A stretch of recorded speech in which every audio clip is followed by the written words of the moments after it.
Alors, je déclare la séance ouverte. Je vais procéder à l'appel. Monsieur Xavier Marco. Monsieur Claude Avril qui m'a donné pouvoir. Je suis présent. Monsieur Paget. Christophe Régnier-Duval. Thierry Vermeil qui a donné pouvoir à Xavier Marco. Béatrice Réor. Jean-Pierre Fenouille. Alexandra Cambon. Corinne Martin. Xavier Moureau. Christelle Jablonski qui a donné pouvoir à Nicolas Paget, Céline Kramer qui a donné pouvoir à Xavier Moureau, Claudine Maffre, bonjour, Fanny Lozin-Jeudi, bonjour, Jean-Pierre Blairon, bonjour, Marie-France Laureau, Bernard Vaton, depuis ce matin, Carole Normani, présente, Monsieur Biscara, bonjour Monsieur le maire, Georges-André Fleury, bonjour, Martial Kesta, Sandrine Clise qui a un petit peu de retard, c'est ça? Ok. Monsieur Denis Brunet, Monsieur Pazero, Aline Landrin qui a donné pouvoir à Jonathan Argenson, Claude Bourgeois, Céline Benex qui a donné pouvoir à Denis Sabon, Pierre Marquesto, Joël Eckmayer qui a donné pouvoir à Claude Bourgeois, Valérie Andrès, présente, Patrice Dupont, Jonathan Argenson, Marcel Arsac, Catherine Gaspa qui a donné pouvoir à Valérie Andrès, Denis Sabon, Madame Galmard, et c'est bon, le compte y est. Alors, je vous propose de désigner Monsieur Jonathan Argenson comme secrétaire de séance. Est-ce que vous êtes d'accord? Oui, ça ne soulève pas la rue, c'est bon. Félicitations, bravo Jonathan. Alors, il est porté à votre connaissance une note d'information relative à la mise à disposition des agents de la ville d'Orange auprès de la communauté de communes du... Alors, c'est plus du pays réuni d'Orange, mais du pays d'Orange en Provence. Vous avez été destinataire de la liste des dernières décisions prises par le président et le bureau sur délégation du Conseil. Est-ce qu'il y a des remarques, chers collègues? Pas de remarques. Approbation du procès-verbal du 6 février 2023. Vous avez été destinataire du procès-verbal sommaire de la séance du 6 février 2023. Est-ce qu'il y a des remarques? Non. On passe au vote.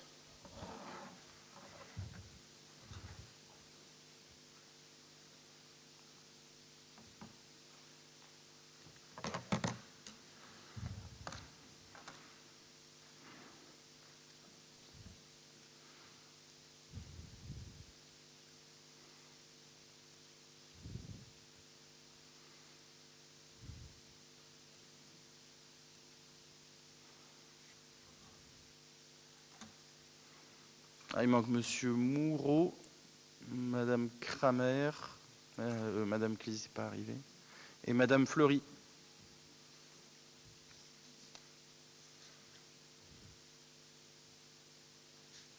Très bien.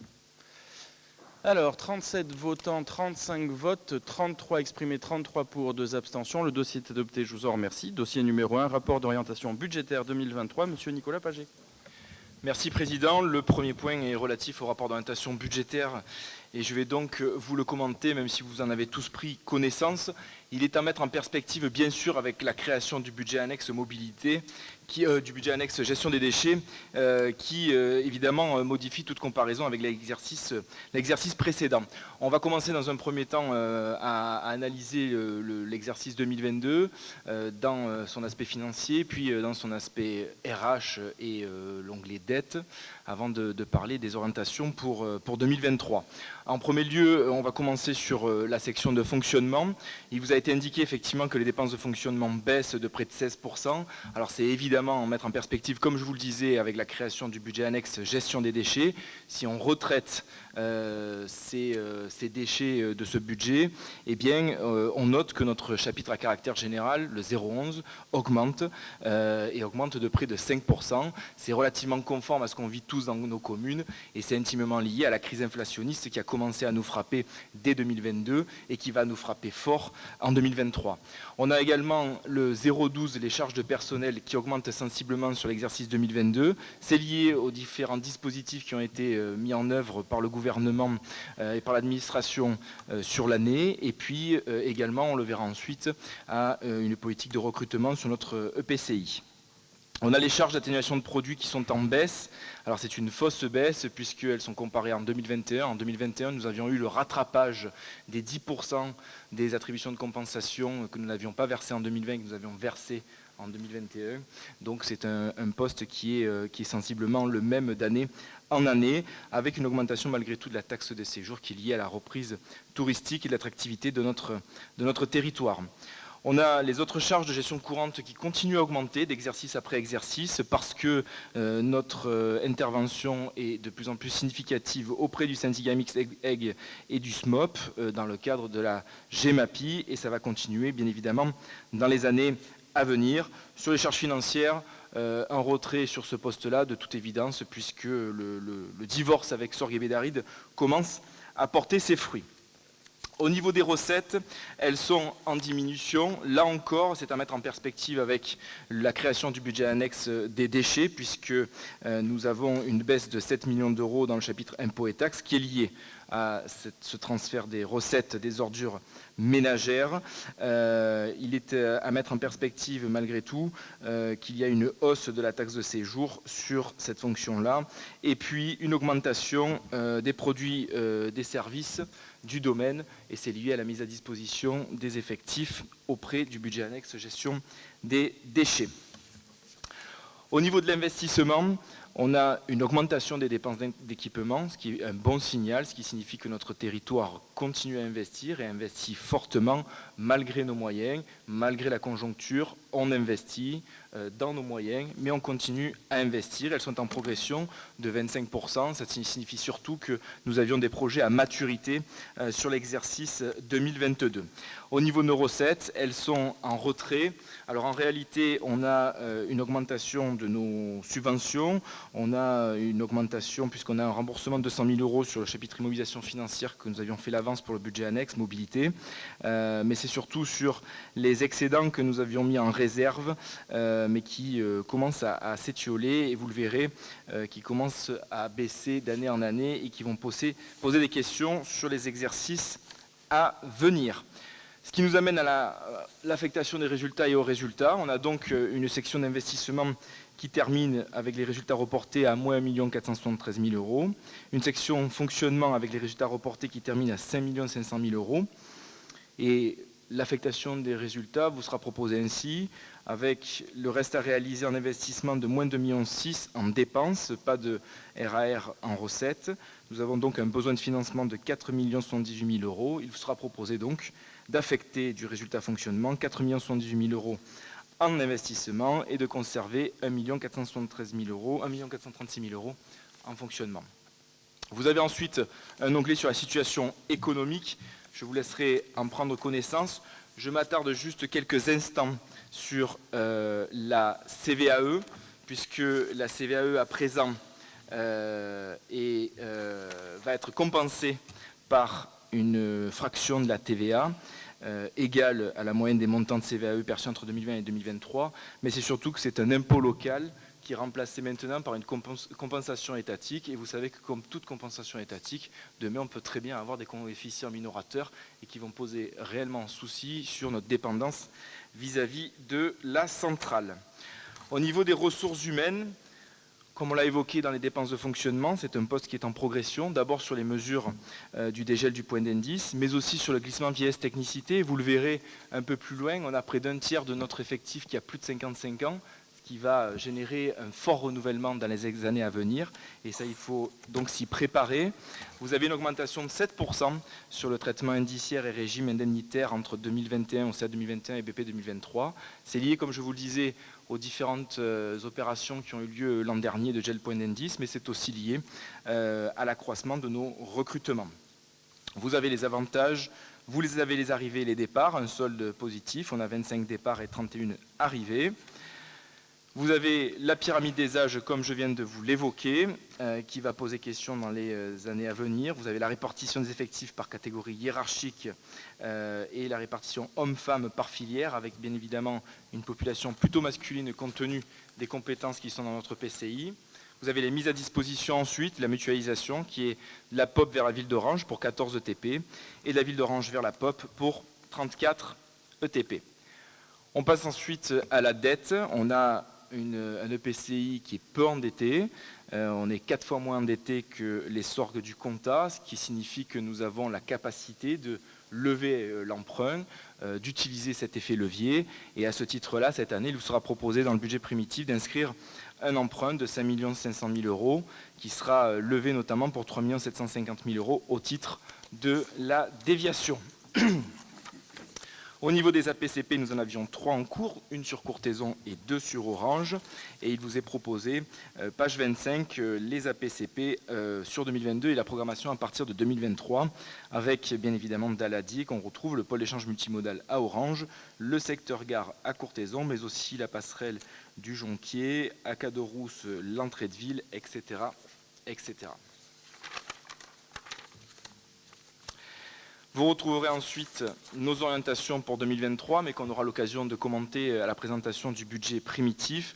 La section d'investissement va connaître l'inscription d'à peu près 14 500 000 euros dans les axes que nous nous sommes fixés, à savoir entretenir les espaces et garantir un service pour tous, avec un investissement dans la qualité de vie dans l'espace public et la poursuite de la dynamisation du territoire et du développement économique, et puis améliorer le cadre de vie avec les aménagements de voirie, les espaces publics, les programmes d'études, et vous avez une liste non exhaustive de tous les projets qui sont mis sur la table pour 2023.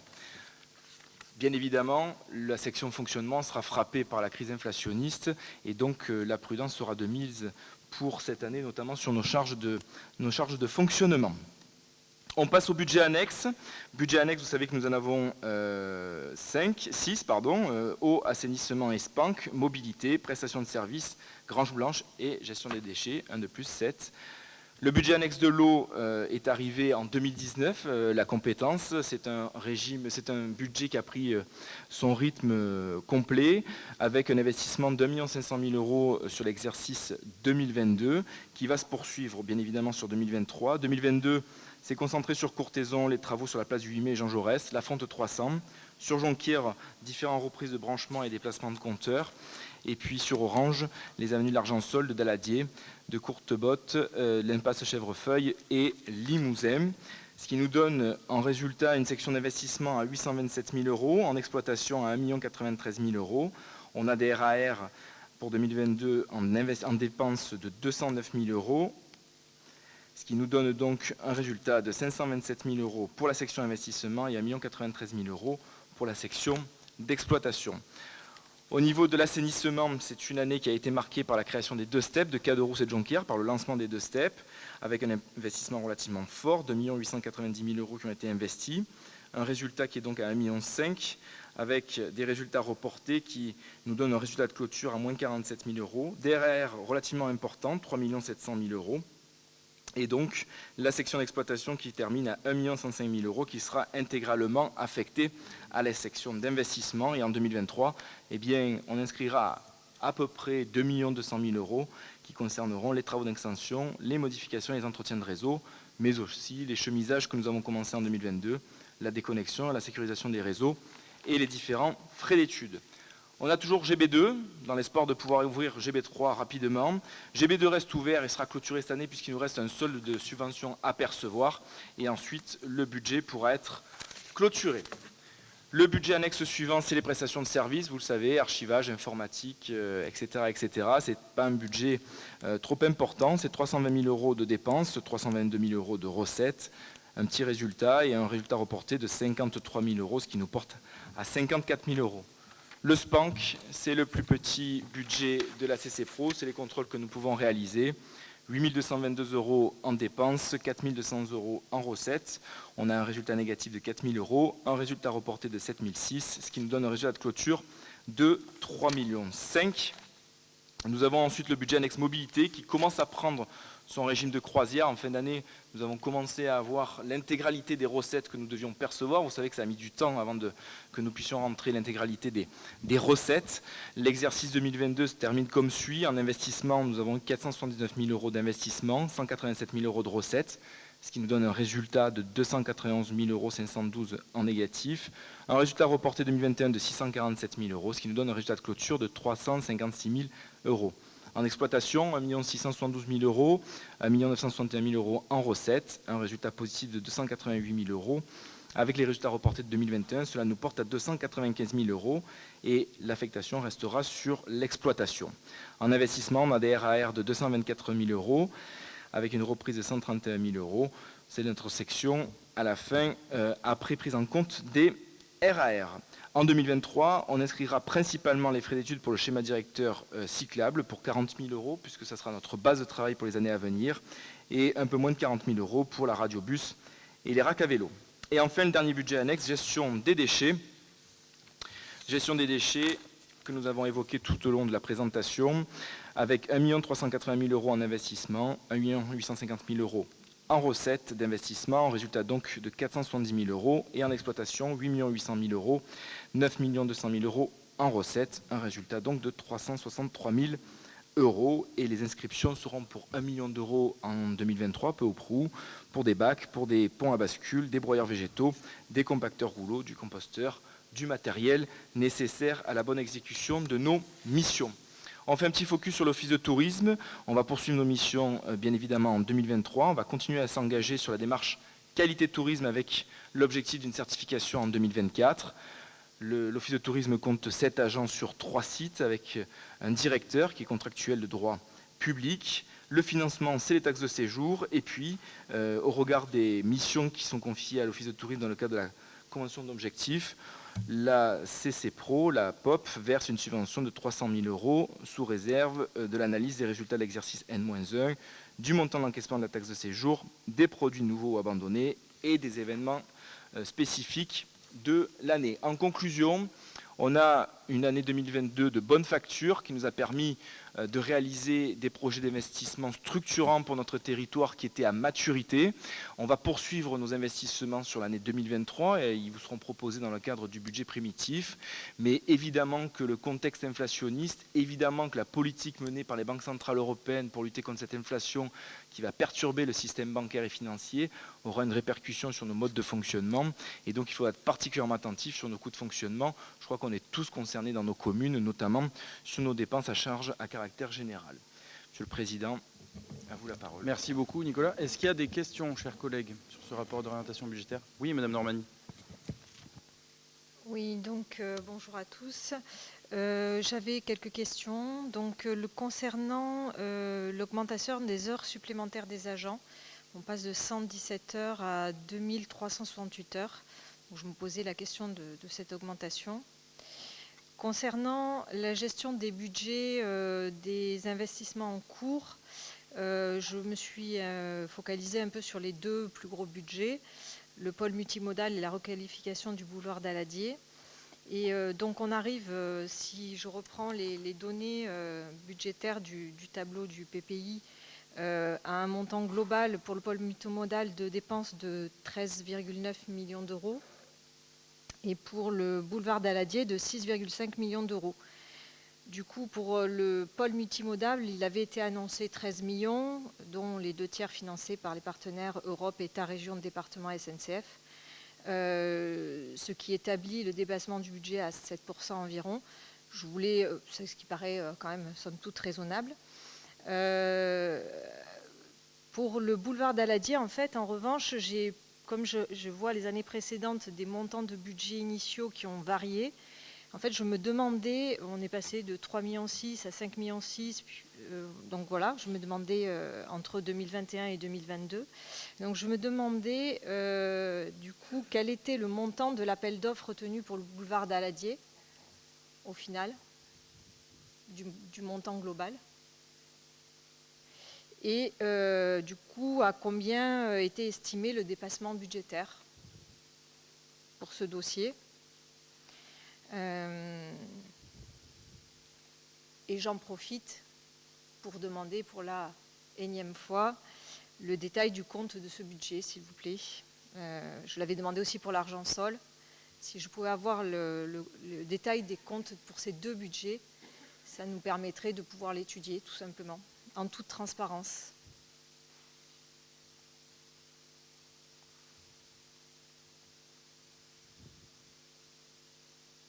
Alors, je sais pas que vous dire, on a recroisé, mais on ne trouve pas de différence de budget avec les finances par rapport à ce que vous dites, que ce soit Non, sur je vous Daladier demande ou juste c'est les mêmes le montants. montant de l'appel d'offres retenu. Non, mais vous dites que c'est les C'est mêmes une question montants simple. par rapport aux APCP. Oui, oui, non, mais je Voilà. doute pas, mais on a un peu du mal à... Il n'y a pas que moi, là, pour le coup. Hein. Autant il y aurait eu que moi, je dis pas, mais là, même les Non, mais finances je pose une question comprennent très pas simple. le sens de votre question. Oui, mais je veux bien. C'est très bien. Sur les heures supplémentaires, c'est assez simple, l'explosion des heures supplémentaires. C'est la fin de l'annualisation de la collecte et de la propreté urbaine. Parce qu'en fait, ça nous revient moins cher de passer en heures supplémentaires que d'annualiser le temps de travail. C'est la fin de l'annualisation du temps de travail. Donc ça se reporte sur le nombre d'heures supplémentaires. Mais en termes budgétaires et financiers, on s'y retrouve beaucoup plus. Et en termes de satisfaction des agents également. Donc du coup, tout s'imbrique relativement bien. Sur la partie budgétaire, je suis désolé avec Monsieur Vix, on ne comprend pas le sens de votre question. Si vous pouviez en faire une question écrite, éventuellement. Je peux reposer ma question? Oui. Alors, écoutez bien, Monsieur Vix. Pouvez-vous me donner le montant de l'appel d'offres retenu pour le boulevard Daladier auprès de l'opérateur BTP qui s'occupe de ce dossier?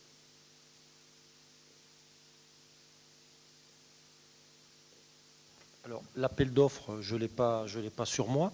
Par contre, votre question tout à l'heure, c'était pas ça. Vous disiez que les montants du PEM et de Daladier étaient beaucoup plus élevés. Je crois que vous annoncez Non, j'ai 12 pas ou dit 13 ça. millions, quelque chose comme ça. Non, j'ai pas Alors dit que ça. mes chiffres, ils sont bons. Hein, Non, j'ai pas dit ça. Ah bon, dit ça. on ne se comprend pas alors. Écoutez, je ne sais pas quoi vous dire. Moi, je sais pas. Peut-être si vous pouviez nous le formuler par écrit. Quand je vous écris, vous ne me répondez pas. Donc, je le repose. Je souhaite avoir le montant de l'appel d'offres retenu pour le boulevard des Ladiers. Ça me semble, quand même, si vous n'avez pas une D'accord. estimation du budget global de ce projet, qui est majeur C'était 7 dans le millions. budget, C'est je ne 7 comprends millions. pas. C'est ce qui est budgété dans la PCP, c'est 7 millions et des patates. Un truc comme ça. Combien c'est le... Ce montant de 7 millions n'est Si vous jamais voulez, apparu vous nulle part. confondez l'appel d'offres et après les réponses et après les suggestions particulières Non, je par rapport au confonds chantier. pas, je veux Par le exemple, les 5 000 euros supplémentaires, on les a parce que c'est des contraintes par rapport à nos autorités de tutelle, les bâtiments de France ou quelque chose comme ça. Vous avez peut-être Non, vous avez plus- j'ai pas le montant de l'appel d'offres, je l'ai pas sur moi. Si vous pensez que le montant inscrit ne correspond pas, ça peut se passer. C'est-à-dire qu'on peut avoir eu des plus-values ou des moins-values. Vous savez très bien que quand on fait des travaux, à un moment donné, si on trouve des choses dans la terre, peut-être qu'il faut faire des études complémentaires, il faut renforcer des choses comme ça, donc ça explique. Mais de toute manière, c'est accompagné d'une décision, d'une délibération qui valide le plus. Si c'est le moins, on ne prend pas de délibération pour dire ça coûte moins. Moi, je diminue chaque année les crédits, je les ajuste au montant de ce que ça va coûter au final. L'explication, elle est là. Je sais pas, Monsieur Vaton, peut-être si vous pouvez peut-être expliquer, parce que ce que demande Madame Normani, parce que vous faites un bon traducteur. je La pense. question qu'elle a posée est très simple, je la lui laisse reposer. C'est Non, mais- le montant de l'appel d'offres. Combien, Ah, mais je vous dis, on a eu le combien même. est revenu ce chantier? Non, le mais montant c'est de l'appel exactement ce que les finances viennent de vous expliquer, et vous le savez très bien. Alors, je comprends que vous ne vouliez pas, un peu comme ce matin, mettre en porte-à-faux votre collègue, mais vous comprenez très bien ce que Monsieur Vix vient d'expliquer. Donc, quand c'est moi, ça n'intègre pas. Voyez avec, pour lui expliquer, les marchés publics, les avenants, les suggestions particulières qui peuvent arriver en cours de chantier, notamment la rallonge de 500 000 euros qu'on a vantée au conseil municipal ce matin. Mais on ne va pas y passer la vie des rats. Là, c'est des dossiers un peu communaux quand même. Vous voyez-vous en groupe, quoi. J'ai pas fini mon propos. Allez-y, je vous en prie. Donc, au prochain conseil communautaire, Monsieur Vic, vous m'apporterez la réponse qu'il manque aujourd'hui sur le montant de l'appel d'offres retenu pour le boulevard d'Adier. Je compte sur vous. Merci.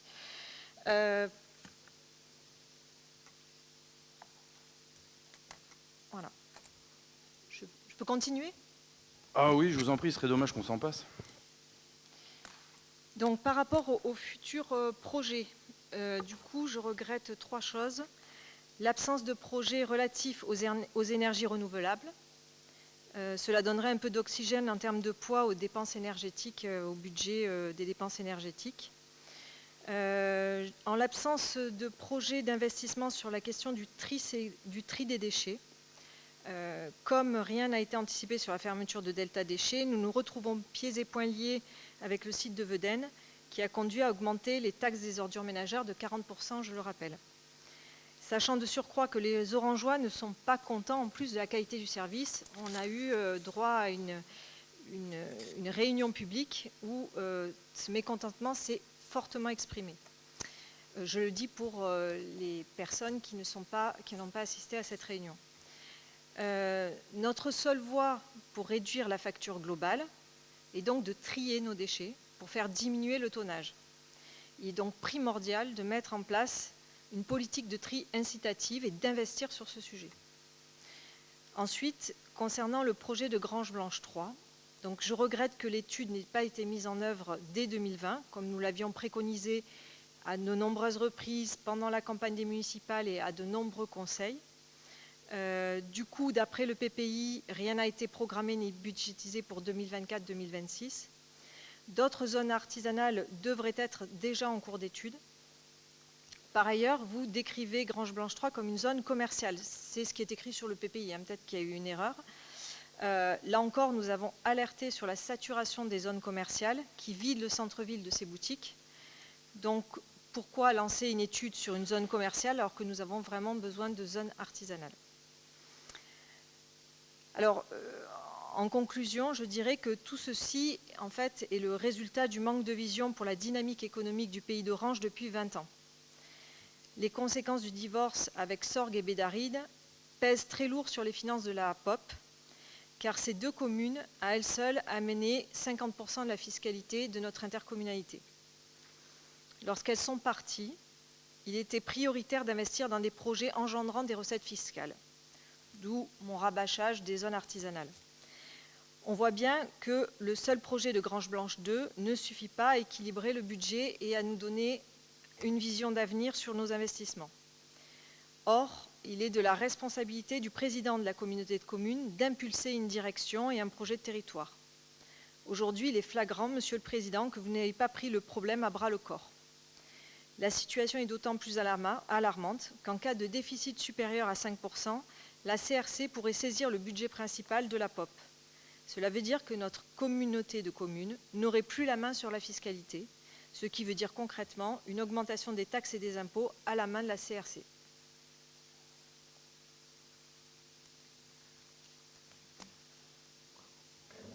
Je me permets de répondre sur le développement économique qui est plus ma délégation que les autres sujets. Très beau discours, Madame Normani. Mais je pense que vous êtes un peu déconnecté. En fait, sur le sujet, d'abord, on ne va pas reparler du passé sur le divorce de Sorgues et Bédarrides. Vous n'y étiez pas, moi j'y étais pas, et on va plutôt se tourner vers l'avenir plutôt que de regarder le passé. Sur les zones d'activité économique, et je pense que M. Biscara à côté de vous pourra en témoigner, depuis 2020 on est sur le sujet. Alors effectivement, c'est vrai qu'avec le président, on n'est pas tous les jours devant la presse pour dire nos moindres faits et gestes lorsqu'on se met au travail sur un dossier, mais dans les coulisses, on avance, et encore une fois, je pense que Jonquière pourra le dire, il y a des sujets de fond qui étaient en cours avec les propriétaires, avec la ville de Jonquière, avec la CC Pro. Aujourd'hui, on avance rapidement sur le sujet, et on avance sur d'autres zones, mais vous permettrez qu'on n'en parle pas pour le moment sur nos réflexions, tant qu'on n'a pas avancé. On est plutôt à évoquer les choses avec le président quand on est certain qu'elles puissent se réaliser. Et puis je vous rappelle que face à nous, il y a un important frein, c'est quand même l'État, avec sa loi climat et résilience, qui fait qu'aujourd'hui, on n'est plus en capacité de développer les zones économiques comme on pourrait le faire, alors même qu'on est une zone attractive et qu'on a tout le foncier qui pourrait être disponible pour attirer des entreprises. Donc je peux vous rassurer qu'on n'a pas perdu de temps depuis 2020, on a avancé sur la zone de GB3, et si on commence à évoquer un APCP, c'est parce qu'on a bien travaillé sur le sujet et que ça commence à prendre forme, et si on n'évoque pas encore les autres sujets, c'est parce qu'ils sont encore en stade de travail. Monsieur le Président, je vous rends la parole. Je te remercie, Nicolas. Moi, je tiens à saluer le travail que fait effectivement Nicolas sur la question du développement économique, sur lequel il est très mobilisé dans un contexte, comme tu l'as dit, qui n'est pas des plus simples. Donc, encore une fois, vous voulez m'attaquer moi, mais c'est pas que moi que vous attaquez, mais je pense que vous avez du mal à vous en rendre compte. Le premier point sur la question des énergies renouvelables, parce que ça commence à devenir lunaire. Alors, les énergies renouvelables, qu'est-ce qu'on fait? On fait des éoliennes, sachant qu'on a un cône de bruit de la base aérienne et qu'on va gêner un quart de milliard d'euros que viennent de mettre le ministère des Armées sur la ville d'Orange. Je ne suis pas sûr que ce soit le bon truc. Donc déjà, les éoliennes, ça dégage. Le solaire, qu'est-ce qu'on fait? Les études commencent à nous dire que ça demande plus d'énergie de créer du photovoltaïque que ce que ça en rapporte. Qu'est-ce qu'on fait? Est-ce que c'est renouvelable? Après, il reste la biomasse. La biomasse, on nous demande de ne pas mélanger les flux. L'État nous demande dans sa réglementation de ne pas mélanger les flux, notamment, je vais donner un exemple tout bête, vous ne pouvez pas amener dans la biomasse les déchets verts qui représentent pourtant ici quand même un certain filon, sous prétexte que c'est trop noble et que ça doit retourner à la terre. Bon, ça c'est la législation dans laquelle il faut... Qu'est-ce qui nous reste comme énergie renouvelable? La seule énergie renouvelable propre que moi je connais, c'est le nucléaire. Nucléaire, Elisabeth Borne, en 2020, elle était ravie de faire fermer Fessenheim. Bon, c'est pas moi, c'est Elisabeth Borne. Ça, c'est le premier point. La seule énergie renouvelable propre que je connaisse, c'est le nucléaire. Ça, c'est le premier point. Le tri sélectif, hystérie des hystéries, on nous pousse à faire du tri sélectif, mais ça coûte de plus en plus cher. Ça nous coûte plus cher que l'incinération. Pourquoi? Parce que le législateur, mais vous pouvez dire non si vous voulez, hein, parce que le législateur, là encore une fois, on fait 2 fois le travail. On fait le travail pour les prestataires, c'est-à-dire on demande à l'usager de trier. Donc du coup, on crée un filon pour les grands groupes, vous les appelez comme vous voulez, Paprex, Suez, Veolia, et derrière eux, comme ils ont des gros volumes, eh ben, ils les revendent, donc ils font double bénéfice. Voilà. Le vrai enjeu, si on avait quelqu'un à la tête de l'État, ce serait que la question des déchets, qui pourrait être créateur d'emplois et de technologies, le prenne à bras-le-corps et en fasse qui comme les autoroutes, qui comme le France Télécom, qui comme ce que vous voulez, des zones de véritable création de richesse, mais à son niveau, avec ses ingénieurs, avec ses flux, avec sa gestion de revalorisation, parce que Dieu sait si on pourrait en faire des choses, mais ce n'est pas entre les mains des collectivités territoriales ou alors de manière très très compliquée. Tri des déchets, la politique incitative. Monsieur le Président du Conseil régional est allé voir, et Monsieur Marco y était, est allé nous montrer à quel point l'interco de, excusez-moi mon colonel, c'est de Dieulefit, avait très bien fait la taxe incitative. Bon, pendant le confinement. Mais Dieulefit, qu'est-ce que c'est? C'est une interco de une vingtaine de communes, mais de 10 000 habitants. Et donc, tant mieux s'ils y arrivent, mais est-ce que c'est possible sur une interco de 45 000 habitants? Et moi, je veux bien que vous disiez que c'est de la faute des Orangeois, mais c'est manifestement un problème suffisamment qui dépasse, qui transcende Orange, pour que le président même du conseil régional fasse visiter à tous les présidents ou à tous les membres des EPCI cet investissement-là, mais avec, je le crois, de loin avec des contraintes qui ne sont pas celles de notre territoire. Moi, je ne crois pas, je vous le dis, hein, vous allez dire que je digresse, je ne crois pas dans le tri, comme nous le demande le législateur et la réglementation, dans le tri a priori. Je n'y crois pas. Je pense que le seul tri qui vaut, c'est le tri a posteriori sur effectivement des sites mécanisés avec du tri comme ça peut se faire. Mais ça, la loi l'interdit.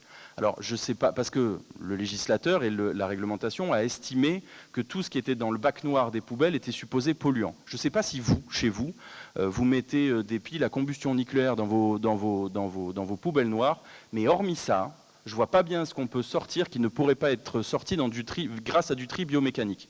Mais je ne suis pas à l'Assemblée nationale. Donc ça, là-dessus, moi, les déshérences de l'État central, je n'y peux mais... alors, je suis ravi de vous entendre dire qu'à l'interco d'Orange, enfin, l'interco du pays d'Orange, c'est le bordel depuis 20 ans, tout en nous vantant Sorgues et Bédarite, sachant qu'on n'était pas dans le truc, donc vous attaquez un peu la gestion d'Alain Milon. Là-dessus, je peux que vous rejoindre. Mais Sorgues et Bédarite, quand ils partent, leur gestion est tellement mauvaise, quand on est intégré, leur gestion est tellement mauvaise, leur endettement est tellement fort, que c'est pour ça que M. Milon veut qu'Orange rejoigne. Pourquoi ? Parce que la dette par habitant à la CCPRO, encore à l'époque, c'était de 800 € par habitant. Il n'y avait plus une banque qui voulait prêter à la CCPRO. Et Orange arrivant et n'ayant pas de dette, la dette passait de 800 à 400 €. Voilà, c'est la seule opportunité. Donc, venir me dire que c'est une bonne gestion, la gestion d'Alain Milon, et que c'était mieux avant, alors qu'effectivement, comme vous l'avez dit, ils étaient gavés d'argent public par la zone du Pontet de Sorgues, non. Non. Et pourquoi leur gestion n'était pas bonne et pourquoi aujourd'hui on galère? C'est parce qu'on a 6 millions d'euros qui vivotent, parce que quand il y a eu des investissements sur ce territoire, aucun n'était fléché par commune, et que donc quand Sorgues et Bédaride ont décidé de partir, la préfecture a fait un peu un calcul un peu étrange, c'est-à-dire les dettes étaient intégrées avant l'arrivée d'Orange, mais en le faisant poser sur le dos des Orangeois, allez comprendre, et les recettes, c'était l'inverse, c'est-à-dire les recettes qui étaient arrivées avec l'arrivée d'Orange, elles ne comptaient pas. Allez savoir qui a dû arbitrer quelque chose comme ça, mais dire que c'est une bonne gestion, non, ça ne l'est pas, ça ne l'est pas, et c'est ce type de gestion intercommunale qui font que la plupart des intercos sont dans le rouge, alors que vous trouviez ça bien, ça vous regarde, moi c'est pas mon propos. Sur la question alors du budget sous tutelle, M. Vix m'informe que c'est sur 5% sur tout le cumul des budgets. On en est quand même encore loin avant d'être mis sous tutelle, même si, je le redis ici, j'aurais apprécié, et je salue mes collègues maires qui étaient d'accord pour le faire en 2020, qu'effectivement, on s'ouvre un peu d'oxygène en baissant de 10% les attributions de compensation. La commune de Jonquière n'a pas souhaité le faire, ça la regarde, on ne va pas refaire le débat ici, mais nos marges de manœuvre sont ici. En revanche, et là j'attire l'attention de monsieur le maire de Jonquière, s'il veut intervenir, je crois qu'il ne peut pas dire que la CCPRO n'est pas mobilisée sur l'ouverture de la Grange Blanche 3, pour une raison assez simple, puisque en grattant les archives, je me suis rendu compte que les premiers travaux, en tout cas de ce qu'on retrouve, de ce que le service développement économique trouve, ce sont des échanges en 2014 sur la zone de la Grange Blanche 3, présidé non pas par Yann Bompard, présidé non pas par Jacques Bompard, présidé non pas par Nicolas Paget, mais présidé par Thierry Lagneau, encore maire de Sorgues et responsable du développement économique, avec des réunions, des bilatérales avec le maire de Jonquière, en expliquant que effectivement il fallait modifier le PLU pour que la zone soit ouverte, etc. Des choses qui sont en cours. Loin de moi l'idée de jeter la pierre sur Jonquière, c'est pas du tout la question. Il y a une zone qui appartient à une propriétaire privée. Et ça la regarde de faire ce qu'elle veut sur sa propriété privée. Moi, je suis un fervent défenseur de la propriété privée, et donc il appartient à la propriétaire de ce terrain d'en faire ce qu'elle souhaite.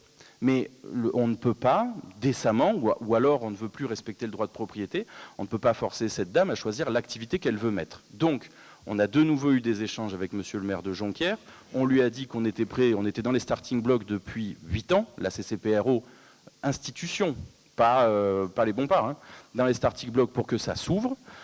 Et il semble que ça s'ouvre, je parle sous votre contrôle, monsieur le maire, mais ça prend le temps que ça prend. Il y a une révision partielle du PLU qui doit permettre l'ouverture de cette zone, et après l'opportunité de l'économie, comme Nicolas l'a souvent dit, on saura trouver qui mettre.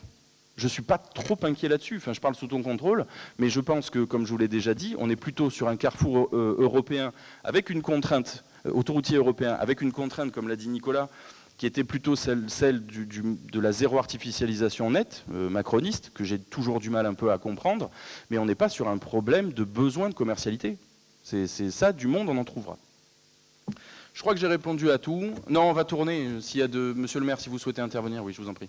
Oui, je voudrais intervenir d'abord pour vous répondre à vous, monsieur le président, puis aussi à votre premier vice-président, Nicolas Paget. Nous avons fait suite à nos échanges de courrier, comme vous en parliez, fin de l'année dernière, nous avons fait une réunion deuxième quinzaine de février. Malheureusement, elle n'a pas eu le succès que nous pensions parce qu'il y avait des absents soit par congé, soit par maladie, puisque nous essayons de réunir toutes les parties prenantes, que ce soit élus, propriétaires, services. Voilà. Donc il y en a une qui est prévue le 30 mars, où nous aimerions que l'intercommunalité soit représentée par le vice-président, votre premier vice-président qui est en charge de l'économie.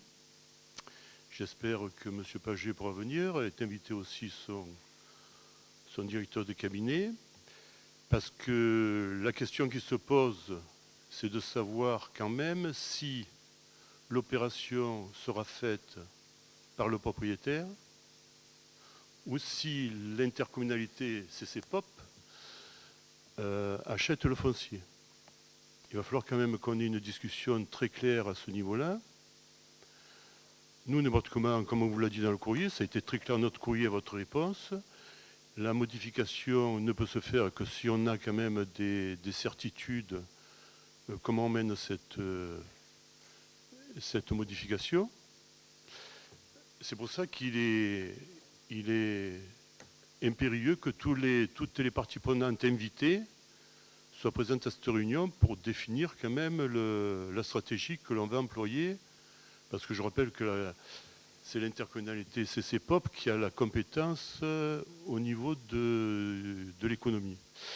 Et je rappelle que c'est prévu pour des activités qui ne sont pas commerciales, c'est-à-dire petites et moyennes entreprises.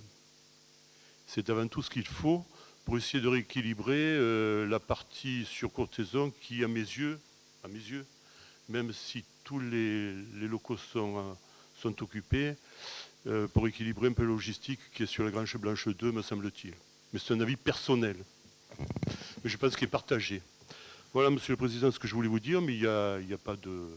Mais simplement, pour qu'on ait des réunions constructives, il faut que toutes les parties soient présentes. Alors, je vous remercie, monsieur le maire, mais afin de lever tout doute, ce n'étaient pas les agents de l'Interco qui n'étaient pas présents.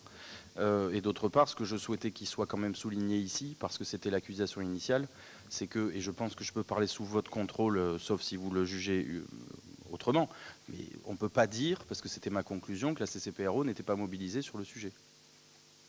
Ah, mais ce n'est pas mon propos, seulement cette réunion n'a pas pu avoir... J'entends. Non, mais mais ce n'est pas mon une attaque. propos. Mon propos, c'est c'était de dire que lorsqu'il manque une des composantes, c'est très difficile de pouvoir avancer correctement. Voilà. C'est pour ça que j'attire votre attention. Là, nous avons des certitudes, sauf de la mairie de Courtenay, de Nicolas Paget, de sa présence ou pas, d'après ce que j'ai lu sur mon portable, pour cette réunion. Et je souhaiterais, Nicolas, en toute amitié, que tu sois présent, parce que c'est quand même important. Moi, je ne peux pas parler au niveau de l'intercommunalité, bien sûr. Alors, il y a eu moult réunions d'ailleurs qui se sont organisées en mairie de Courthézon et c'est avec grand plaisir. Effectivement, celle de février tombait dans mes 3 jours de vacances et je m'en excuse platement auprès de l'Assemblée délibérante ici présente. Mais comme tu insistes beaucoup sur notre absence, je préfère aussi insister. Et le 30 mars, c'est bien dans mon agenda. J'y serai présent évidemment pour poursuivre le travail sur le sujet. Et Louis, j'abonde sur ce que tu dis. Effectivement, on est bien d'accord. L'objectif de cette zone, c'est du PME, c'est de la PME, c'est de l'activité artisanale pour effectivement mettre un terme à cette activité logistique où on a atteint un seuil d'acceptabilité sur notre territoire. Bon, greffier, veuillez noter qu'il y a une bonne intelligence et que la CCPRO fait son travail, et notamment effectivement par le biais de son premier vice-président, que je remercie encore une fois chaleureusement. Est-ce qu'il y a d'autres interventions, chers collègues? Oui, Madame Normani. Oui, donc concernant vos réponses sur les énergies renouvelables, je pensais qu'on aurait pu quand même étudier effectivement la couverture des toits municipaux sur certains bâtiments avec du photovoltaïque. Je pensais qu'on pouvait peut-être aussi, pourquoi pas, étudier une méthanisation, enfin ce genre de choses. Je vous rejoins sur le nucléaire, il n'y a pas de souci avec ça, mais ça ne dépend pas de nous. En ce qui concerne le tri des déchets, par contre, je ne partage pas du tout votre avis. Je pense que le tri, c'est quand même à la fois pour la pollution, vis-à-vis de la pollution, et à la fois vis-à-vis de ce problème budgétaire, ça devrait être une priorité aujourd'hui pour baisser justement l'impôt sur les taxes des ordures ménagères. Et je pense que c'est vraiment un problème qu'il faut repenser de A à Z. J'avais demandé la consultation du contrat que nous avions avec Veden pour pouvoir investir. Donc ça fait peut-être la 10e fois depuis 2020 que je le demande. Donc je voudrais, pareil, reformuler ma demande de façon à pouvoir moi-même me pencher sur le problème, puisque a priori ça ne vous intéresse pas. Concernant la zone Grange Blanche 3, vous n'avez ni M. Paget ni M. Bompard répondu à la question de l'évocation d'une zone commerciale. Si, à l'instant, effectivement, j'ai abondé dans le sens de Louis, effectivement, on est très clair là-dessus, je crois qu'on est tous sur la même longueur d'onde. L'objectif, c'est l'activité PME et l'activité artisanale. Donc c'est une erreur de transcription, c'est ça? Exactement. Okay. Je suis content parce qu'il n'y a pas que moi qui suis mal compris. J'avais peur. Monsieur le Président. Oui, monsieur, oui, monsieur le maire. Vous avez cité la date de 2014, alors ne croyez pas qu'on fasse la tortue à Jonquière, mais en 2014, c'est lorsqu'on est passé de POS en plus, c'est lorsqu'on a fait notre révision, donc, et nous avons intégré dans cette révision, pour passer en plus, la Grange Blanche 3, pour que ce foncier devienne à vocation économique. Et ça a été voté de mémoire le 8 octobre, le PLU a été voté le 8 octobre 2014. Monsieur le maire, ne me faites pas dire... Enfin, non, mais je tenais à vous le préciser. Non, mais je tenais à vous le préciser parce que bon, on n'est pas en face à face, on est écouté, etc. Je voulais que ça soit bien compris par les uns et les autres. Non, mais je n'en disconviens pas. Je fais juste état de l'antériorité. C'est une... Vous allez, vous l'avez compris, je suis attaqué sur un point X par votre voisine. Bon. Mais le point X est faux. Donc il me faut des preuves tangibles et qui ne viennent pas de moi, puisque dès que ça vient de moi, c'est nul et non avenu pour une raison que j'ignore. Donc je resitue juste la situation, d'une part pour montrer la détermination de la CCPRO, peu importe les suggestions sur lesquelles on ne revient pas, on est tous bien conscients en tant qu'élus locaux, mais je ne vous mets pas du tout en porte-à-faux, ce n'est pas la question. Mais je voulais démontrer à votre collègue que si la CCPRO s'active sur le sujet depuis un certain nombre d'années, que ça m'est même antérieur, donc j'aurais bien du mal à me tirer des lauriers qui ne sont pas les miens, mais qu'on ne peut pas, tout simplement, si on veut être un élu constructif, juste dire Bompard n'a rien fait. Non, c'est un peu plus compliqué que ça. C'est ce que j'essaye pédagogiquement et avec patience, un peu comme ce matin aussi, d'expliquer à notre collègue. Mais je n'y arrive pas, je suis obligé de m'adresser à mon cher ami Bernard Vaton pour arriver à faire un peu le traducteur. Mais je ne désespère pas d'arriver à me faire entendre. Sur la question du photovoltaïque, je me fais tancer, à juste titre, par Nicolas Paget, qui me dit on n'est pas au conseil municipal d'Orange. Dieu sait s'il a raison. En revanche, c'est vrai qu'on a une contrainte. Alors juste qui peut être accessoire, mais quand même du photovoltaïque sur une ville antique en contrainte ABF, c'est pas forcément le plus simple ou le plus élégant. On va pas en reparler là parce que je vais pas énerver encore plus mon collègue parce qu'il y a certains mots clés comme ça. Voilà. On a fait le tour. On prend acte, chers collègues. Oui, c'est bon. Ok. On prend acte, hein, je crois. Point suivant, c'est encore pour toi, Nicolas. Non, on prend acte. Non, on prend acte. Oui. Point numéro 2. Vas-y. Point numéro 2, il convient d'accepter le fonds concours de la ville d'Orange auprès du Pays d'Orange en Provence, notre PCI, pour la réalisation des travaux de l'avenue Daladier pour un montant de 500 000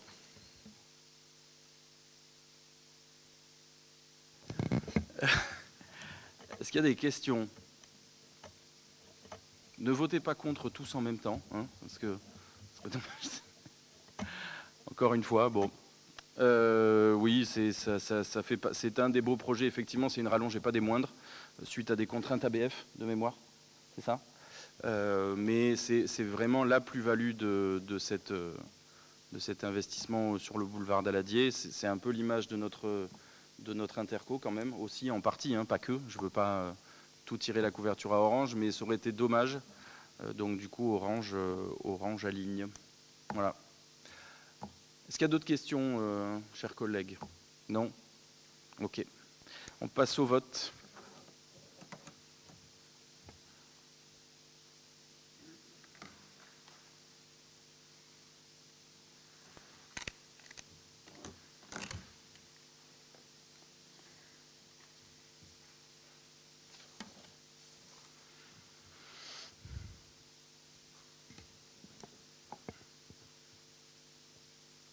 Madame Maffre, ça n'a pas fonctionné. Xavier, tu arrives? Ah, c'est bon. Il ne reste plus que Madame Maffre.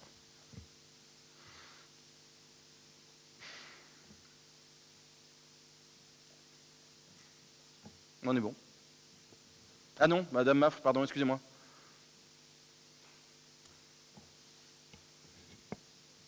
Il n'y a plus de pile. On a un peu à chalouper. Ah, c'est bon. Ça, c'est l'effet service juridique. Dès qu'ils arrivent. Alors, 37 votants, 36 votes, 30 exprimés, 30 pour, 6 abstentions. Oh, je vous remercie. Le dossier est adopté. Dossier numéro 3. Nicolas, toujours. Merci, Président. Il s'agit d'une délibération administrative et comptable, puisque toutes les dépenses inférieures à 500 € doivent être enregistrées en section de fonctionnement, hormis les biens qui sont régis et présents dans une nomenclature dressée dans une circulaire qui vous est annexée, et tous les biens meubles non mentionnés dans cette nomenclature, mais qui peuvent être assimilés par analogie à un bien y figurant. Cette liste peut être complétée par décision de l'Assemblée délibérante pour faire figurer les biens que nous souhaitons inscrire, bien qu'ils soient inférieurs à 500 € en investissement. Et donc, il vous est proposé de compléter cette liste avec les biens meubles suivants: premiers équipements, des candélabres en ampoule LED, harnais et coques de protection des outillages, luminaires, porte-manteaux mobiles, équipements liés aux achats de vélos, anneaux, arceaux de parking pour les vélos, rack à vélo, etc., etc. On est prêt à tout pour le FCTVA. Est-ce qu'il y a des questions, chers collègues? Non, pas de questions, on passe au vote.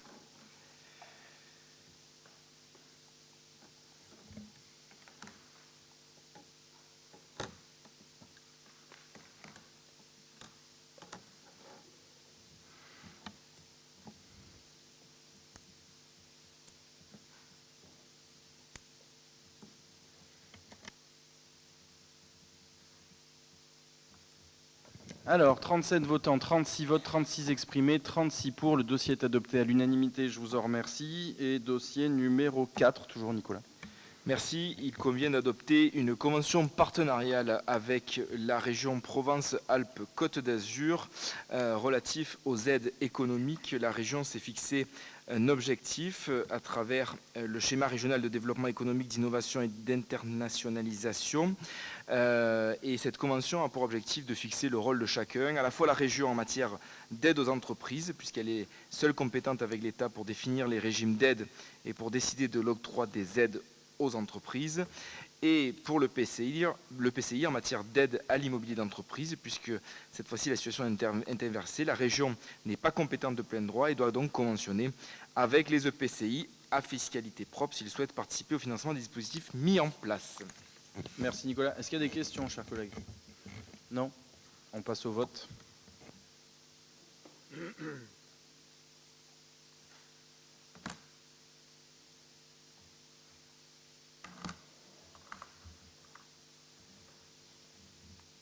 Alors, 37 votants, 36 votes, 36 exprimés, 36 pour. Le dossier est adopté à l'unanimité, je vous en remercie. Merci beaucoup Nicolas. Et la suite, dossier numéro 5 pour Xavier Marco. Oui. Mesdames, Messieurs, Président, donc il s'agit simplement de prendre acte concernant le rapport annuel d'activité 2021 de l'ORAV, que vous connaissez tous, donc notre outil d'expertise concernant le SCOT principalement. Donc, ce rapport a été transmis à la CCP, enfin au Pays d'Orange en Provence, pardon, et en particulier, à l'époque c'était encore la CCPRO d'ailleurs, puisqu'il date de 2021, il a été, comment dire, il contient 82 pages, donc je pense que vous avez dû le parcourir, c'est assez long, et il a été donc validé le 14 mars l'année dernière, 2022, donc il est demandé d'en prendre acte, d'une part, et d'informer que ce rapport sera également transmis aux communes membres. C'est tout, Président. Ok, merci. Est-ce qu'il y a des questions, chers collègues? Non, on prend acte. On a pris acte. Dossier numéro 6, toujours Xavier Marco. Voilà la suite, oui. Donc, attribution de subventions à Habitat et Humanisme, donc production de logements locatifs sociaux, programme... Pardon, je suis obligé de sortir. Pierre Marquesto. Oui, alors attendez, on suspend tout parce qu'effectivement Pierre est membre... Ah oui, effectivement, j'avais oublié. La question est retirée le temps que monsieur Pierre Marquesto sorte. Excuse-moi Pierre.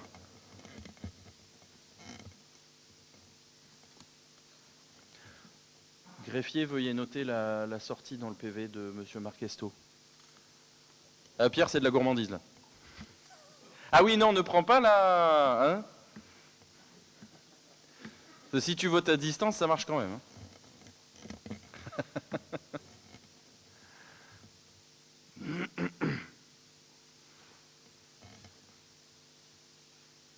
Tape, ça a claqué. Allez, on est reparti. On peut reprendre. Donc allez. voilà. Donc pour ce programme donc d'Héliodore, pour vous situer, c'est sur la RN7, en face du dépôt archéologique de la ville d'Orange. Donc la foncière Habitat et Humanisme sollicite une participation financière pour l'acquisition en VFA, donc vente en l'état futur d'achèvement, de 10 logements locatifs et d'un local d'accompagnement. Considérant que cette opération de 10 logements locatifs sociaux fait partie du programme immobilier Héliodore, composé de 33 logements collectifs répartis sur 2 bâtiments. Considérant que l'investissement prévisionnel du bailleur se monte à près de 1 327 002 €, dont 32% de fonds propres, considérant que la subvention s'élève à un montant de 12 400 € et qu'en contrepartie de cette subvention, un logement seulement sera réservé au Pays d'Orange en Provence. Il est donc demandé au Conseil communautaire d'accorder à Habitat Humanisme une subvention de 12 400 € pour l'acquisition, donc en VFA, de ces 10 logements sociaux, de préciser que cette subvention est conditionnée par un droit de réservation de 1 logement, de préciser qu'en cas de non-réalisation ou de réalisation partielle de l'opération ou de non-réalisation conforme à l'objet de l'opération, la présente décision sera donc annulée et donc que le montant des éventuels acomptes sera reversé par le bénéficiaire de la présente décision. Point 4, de dire que les crédits correspondants seront inscrits au budget principal 2023. Point 5, d'autoriser Monsieur le Président à signer tout document relatif à ce dossier. Voilà, Président. Est-ce qu'il y a des questions, chers collègues? Oui, Monsieur Vaton, je vous sens trépigner, je vous en prie. Oui, Allez-y. merci de me passer la parole. Simplement pour savoir où sont ces logements, sur Courthézon, sur Orange? Non, sur... Orange, en face du dépôt archéologique. En face le dépôt. En face C'est du des dépôt. Non, c'est des rénovations. Enfin, destruction et VFA. Destruction. c'est ça. Hein. Ouais, sur la route nationale 7, là. Tout à fait. D'accord. Ouais. Très bien. Merci. Je vous en prie. Est-ce qu'il y a d'autres questions, chers collègues? Non. On passe au vote, du coup?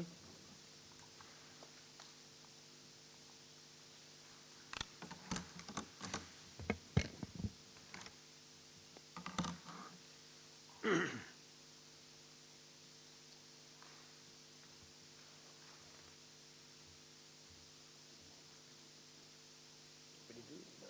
c'est pareil. Il faut que je précise où c'est. C'est pas le même lieu. C'est pas la même opération.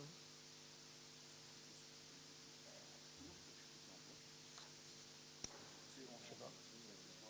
Non, mais je vais sabrer, là, c'est la même chose. Alors, 37 votants, 35 votes, 35 exprimés, 35 pour. Le dossier est adopté à l'unanimité. Je vous en remercie. Et dernier dossier, même veine, Xavier Marco. Donc là, je ne vous la refais pas. Donc il s'agit simplement d'un autre projet donc, qui s'appelle Côté Passerelle. Pour vous situer, en définitive, c'est derrière l'ancienne piscine l'Oasis. Je ne sais pas si vous situez là, pour les Orangeois. Voilà. Donc c'est exactement les mêmes conditions administratives. Je ne pense pas que je vais vous rappeler les 5 termes. On peut simplement voter cette subvention de 12 400 €. Est-ce qu'il y a des questions, chers collègues? Non? On passe au vote, du coup?